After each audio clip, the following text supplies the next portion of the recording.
Christian podcast. I'm your host, David Kentie, and I am joined today by Pastor Jeff Pope, the most interesting man in the world. In the world. In the world. It is true. You just need a gray beard now. The wisdom of. The wisdom of. We're talking about children's discipleship and how to disciple youngins. That's true. Which you deal with all the time. All the time. So in regards to children's discipleship, it becomes it's a broad term because we have that. I go broad. Yeah, I like that. So we go from birth and then we bring our kids up to that 10, 11 age where we then hand them off to our amazing youth pastors. So in regards to discipleship, it begins at birth. It begins at training parents of their roles and responsibilities and empowering them to then empower their kids. It can be as simple as teaching them about simple Bible reading. We've got great apps that we use for that right now.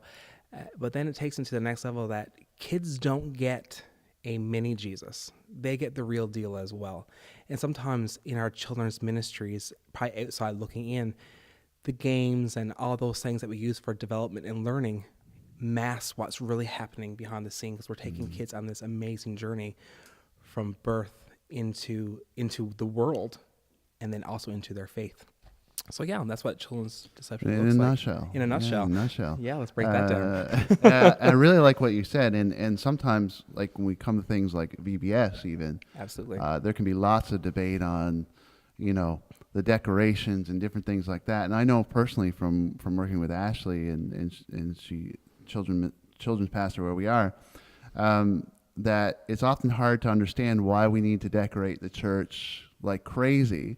Absolutely. But really, it's to kind of help those kids understand Jesus by inviting them into the world of Jesus. Absolutely. As children's pastors, I sometimes think that we have an understanding that people are not cookie cutter shapes in the church, in society in general.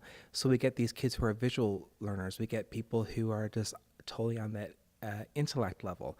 So we're bringing that world together where we're empowering artists. We are taking people who are scholars and we put all that together and we're getting the ultimate goal of true discipleship where we take the whole church and we empower them to be the church and we release them to the church in our communities. Yeah. And that's what we want it to be. Sorry. I'm going to have to edit this out, I think. We're in the middle of a conference right now, and I haven't had lunch because this is, if you're not aware of this is probably the third or fourth shooting that we've done in a couple days, and so I haven't had lunch yet. So my wife is currently asking me if I want a sandwich and some snacks. Can we get 2 of those? Can we get 2 of those? Yeah, I love it. Very good. Sorry for that. But back to point. Yeah, so it's a sort of invitation, and it's tremendous work. How hard is it to get students? I mean, when I go up there, and sometimes I go into the kids' ministries at night, and I know that it can be frustrating for pastors because sometimes they feel like, am I just all I'm doing is just games? Like, right. Are they really getting Scripture? If we go with our school system and that play to learn model, how it is that we're taking kids of where they are and what they're experiencing, and then on top of all that, we add Scripture and cover that. So a game then also reiterates what's been taught. A craft reiterates what was taught, and then we have our actual story and we have the songs. So the gospel message has been told 4 times in one night. Sometimes people on the outside, again, looking in, they don't get the behind the scenes, the preparation, the understanding the needs of our kids. And our kids have changed so much in regards to their attention spans. Social media, different technologies, let's call tablets and things like that. They're so overstimulated that we don't want to be a church that's playing catch up. We want to be leading edge in regards to child development. And when we're developing them in their physical, mental, our spiritual component. And when we take them on that journey, we're putting Jesus in every aspect of their lives, not just in a Sunday school 1-hour session, while important teaching, and we love that. but we take it to when they're playing a game, they are implementing what it is to be a true Christian, how it is to love people, even on a soccer field, how it is during a lunchtime. So the practical part of discipleship becomes so important for children's ministries. I think you touched on an important point is, we're dealing with a culture that is, visually wired to the point of overload in some cases, and they're constantly requiring stimulation, and most of that is not spiritual or asking the spiritual questions in their lives. And if we can somehow utilize that technology so that it asks the question, so that it helps them understand and reflect on their own spiritual life, I mean, we'll be a step ahead. Absolutely. And many of our programs that we use now, not just programs for the sake of programs, but it's the idea of engaging families. So we're teaching kids at our local church level, but then we're putting these lessons on Facebook, on different social medias. We're sending emails and text, and we are empowering the parents to reiterate what's been taught to the kids. So we are getting salvations of children, but also parents too, because the kids are asking their parents questions and they want to be better learners of the word. So they're coming to us and we're getting these great connections. Social media has really impacted the world, but for us, not in a negative way, in a powerful way, because not only are we just talking to little kids, we are giving all that to adults as well. It's been amazing for us. Yeah, and you've touched a little bit on already the power of the parent to influence their children's discipleship. And sometimes I deal with in ministry is this idea from parents that, okay, I've dropped you off at the program, maybe it's this, children's program or youth program, and you take care of the spiritual needs. And at the end of the day, we get them for such a small fraction that really the responsibility is for parents to take ownership over that. And if we become the equippers for the parents to Absolutely to influence. We see that a kid's first 5 years is the most important years of their lives in regards to development and things like that. So we need to empower families who are thinking about becoming larger families, how it is to raise a child to not only be the best at an event or at a sport or that, but to be the best champion for Jesus that they can be. So by empowering parents, there's so much more teaching time that happens at home. It's modeled 24/7, 365 and then some, right? And so when we empower parents, therefore we grow our kids' ministry so much stronger because of the influence that they have. Yeah.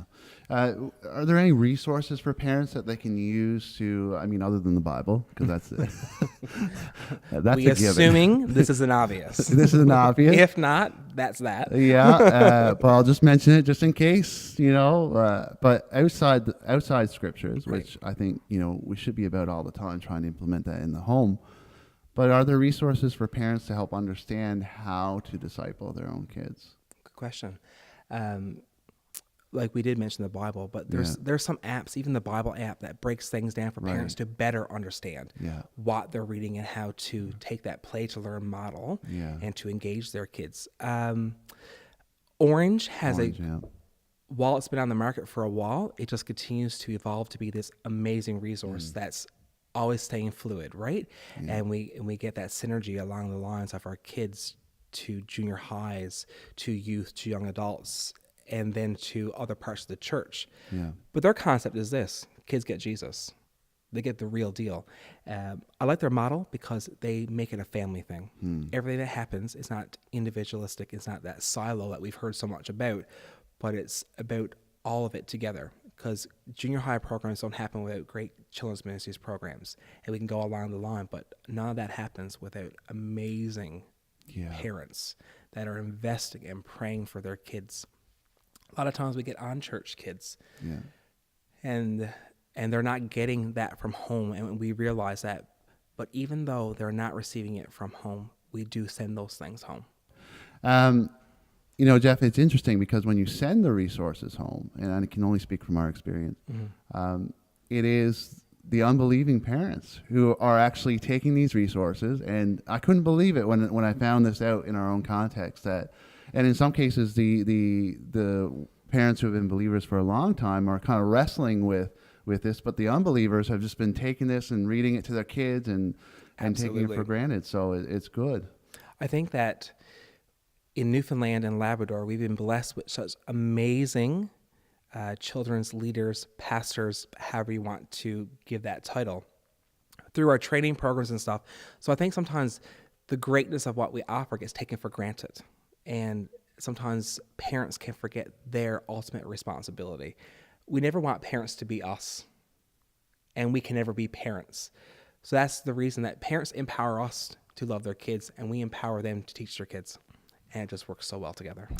I think that's the crux of it all. And Jeff, if you could, if there was anything on your mind or your heart, your passion for children's ministry and especially discipleship, parents who are listening, or maybe even pastors who are listening, what would you tell them? My passion for children are to be leaders today, to be mentors tomorrow, to give them places of leadership and to empower them to be the church of today. They don't get, and I've said it so many times, I think I preach it all the time everywhere I go, they don't get a mini Jesus, they get the real deal, and we can learn so much from them. They are the culture now, and we can learn so much from how to reach other people. So we need to give them the place that they deserve to be leaders today, to be the mentors for tomorrow, and that's just how the church works.